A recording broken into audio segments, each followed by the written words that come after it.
For a long time, I genuinely believed I was lazy.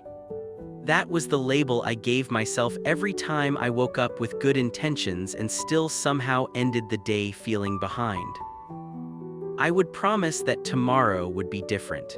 I would set alarms, write to-do lists, watch productivity videos, and imagine a more disciplined version of myself. But when morning came, my hand reached for my phone before my mind had even fully woken up. 10 minutes of scrolling turned into 30. 30 turned into an hour, and by the time I finally sat down to work, I already felt mentally scattered. If you're honest with yourself, you might recognize that pattern too. Here's what I've come to realize, and this is something I feel strongly about. I don't think most of us are lazy. I think we're overstimulated to a degree our brains were never designed to handle. There's a massive difference between not wanting to do something and being unable to focus long enough to do it well. Laziness is a lack of desire. Overstimulation is a hijacked attention span. And in my experience, most young people today don't lack desire. We want to build meaningful careers. We want financial freedom. We want strong bodies, clear minds, real impact. The frustration we feel at the end of an unproductive day is proof of that desire. Lazy people don't feel disappointed in themselves for wasting time. They don't lie in bed at night replaying the day and thinking, "I could have done more." If that thought has ever crossed your mind, that's not laziness speaking. That's ambition suffocating under noise. Let me ask you something directly. When was the last time you worked on one single task without checking your phone, without switching tabs, without background music filled with lyrics for a full, uninterrupted hour?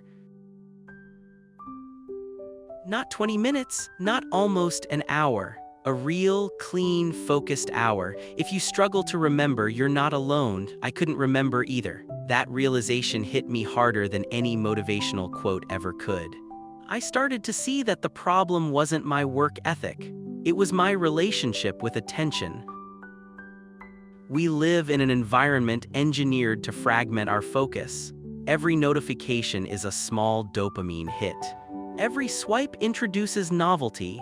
Every refresh offers the possibility of something new. Our brains are constantly anticipating the next piece of stimulation. Over time, that conditions us to crave interruption. So when we finally sit down to do something meaningful, study, write, build a project, start a business, train properly, our mind resists the slowness of it. Deep work feels uncomfortable not because we're incapable, but because we've trained ourselves to live on quick hits of novelty. I used to think I needed more motivation. That was my solution to everything. If I felt stuck, I consumed more content. If I felt behind, I watched more success stories. If I felt uninspired, I searched for another video to spark something inside me. But looking back, I see the irony. I was trying to solve overstimulation with more stimulation. I was feeding the very pattern that kept me stuck. And here's my honest opinion. Constant consumption can feel productive, but it often becomes a sophisticated form of avoidance. Planning feels safer than executing. Watching feels safer than creating. Learning feels safer than testing yourself in the real world where failure is possible. There's another uncomfortable truth I had to confront. Distraction protects the ego. As long as I was busy but not fully committed, I could always tell myself that my true potential hadn't been tested yet. If I never focused deeply, I never had to risk discovering my limits. That realization forced me to question something. Was I actually afraid of hard work, or was I afraid of finding out how good or how average I really was? Distraction gave me an excuse. If I didn't achieve what I wanted, I could blame a lack of time, a lack of clarity, or external circumstances. But if I removed the noise and still fell short, I would have to face myself without filters. So I experimented, not with a dramatic life overhaul, not with a 4 a.m. wake-up routine or a color-coded productivity system. I did something much simpler. I started protecting 1 hour a day, just one.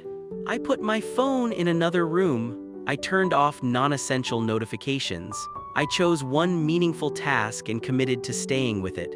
The first few days were harder than I expected. My mind felt restless. I kept thinking about what I might be missing. I felt small waves of anxiety that didn't seem connected to anything specific. That's when it hit me. I wasn't lazy. I was experiencing withdrawal from constant stimulation. We don't talk about that enough. We talk about discipline as if it's purely about willpower. But when your brain is accustomed to high levels of input, silence can feel threatening. Boredom feels uncomfortable because it's unfamiliar. Yet I've come to believe that boredom is not the enemy. In fact, I think boredom is the gateway to depth. Around 20 minutes into focused work, the urge to check my phone would still be strong. Around 30 minutes, it would start to weaken. Around 45 minutes, something shifted. My thoughts became clearer. My attention stabilized. I entered a state where I wasn't thinking about how I compared to anyone else. I was just engaged. And when that hour ended, I felt something I hadn't felt in a long time: self-respect. Not hype, not excitement, not the rush of external validation, just quiet self-respect. The kind that builds slowly and compounds over time. That feeling changed my perspective entirely. Confidence, I realized, doesn't come from consuming inspiring content. It comes from evidence.